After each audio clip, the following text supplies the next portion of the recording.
My wealth over my family, part 1. Ada was a hard-working young woman, but life was never easy for her. She lived in a small village with her mother and younger siblings. Her father had passed away when she was just a child, leaving her mother to take care of everything. Ada did all she could to support her family.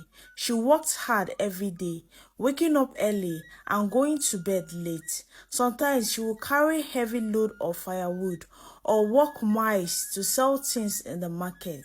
Despite her tireless efforts, the family was still poor.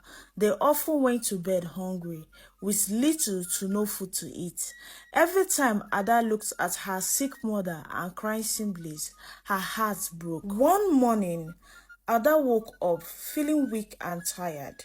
The entire night, she couldn't sleep because she kept thinking about her mother, who had grown worse from illness. They had no money left to buy medicine, and her mother's cough had gotten worse. Her younger siblings sat quietly, looking at her with sad eyes, knowing they had not eaten for 2 days.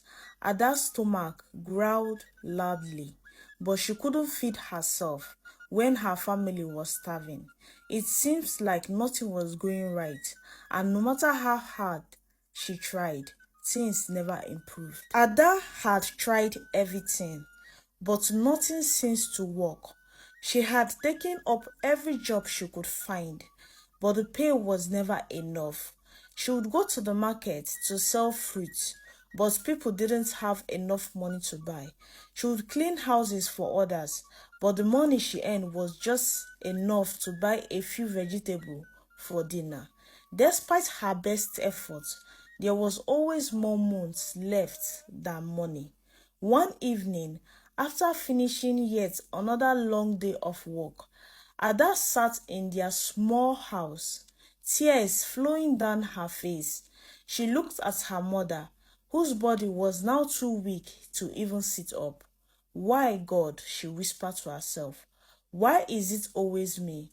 Why must I suffer like this?" As Ada sat there, feeling hopeless, her younger brother tugged at her shirt. "Ada, when will we eat again?" he asked softly. His voice was full of worry and sadness. Ada didn't know what to say. She wanted to tell him everything would be okay, but deep down, she didn't believe it. She hugged him tightly, tears streaming down her face. She had no answer. She was trying her best, but it never seems enough. She prayed every night, hoping for a miracle, but it felt as if her prayer were going unanswered. The weight of responsibility on her shoulder was too much to bear. Days passed, and Ada continued to work tirelessly. She walked through the village, hoping to find some way to earn a little money. It seems like everyone else had a way out, but she was stuck in this cycle of poverty. She wondered if there was more to life than this, if there was a way for her family to escape. But where could she go? She had no one to turn to, no place to run to. Just when she thought things couldn't get any worse, she ran into someone she hadn't seen in years. Chinonso, her childhood friend. Chisom had left the village many years ago to live in the city, and now she was back. Ada looked at her in shock as she saw the shining car parked nearby. Chisom stepped out, wearing expensive clothes and expensive jewelry. Her face was glowing with success. Ada couldn't believe it. "Chisom, is that really you?" she asked, her voice trembling. Chisom smiled and hugged her, telling her how much she had missed her.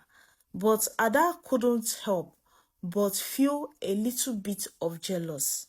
Here was Chisom, looking beautiful and rich, while she was struggling to survive. How did you do it, Chisom?" Ada asked, her voice full of curiosity and longing. "How did you become so successful?" Chisom looked at her with a pitiful expression, then began to tell her how life in the city was full of opportunities. She told Ada that there was plenty of money to be made, but the real secret was knowing the right people. Ada felt a mixture of happiness and envy. She had always dreamed of escaping the village, but now she felt a deep desperation. Her family was suffering, and she didn't know how much longer they would survive like this. Tears streamed down Ada's face as she told Chisomu about her condition and how her mother has been sick and her siblings haven't eaten for almost 2 days now. Chisom gave Ada some money to help with her mother's medicine and to buy food for her younger siblings, and told her that she should come to the city with her. "You don't have to live like this, Ada," Chisom said. "Come to the city with me. There is a place for you there. I can show you how to make money."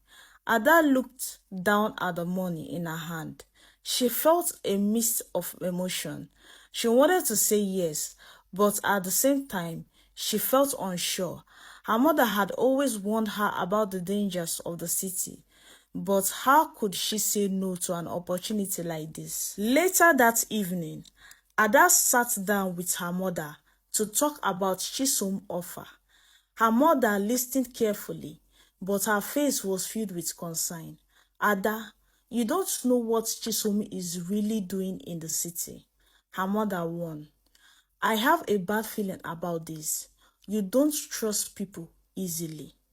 But Ada was tired of the constant struggle.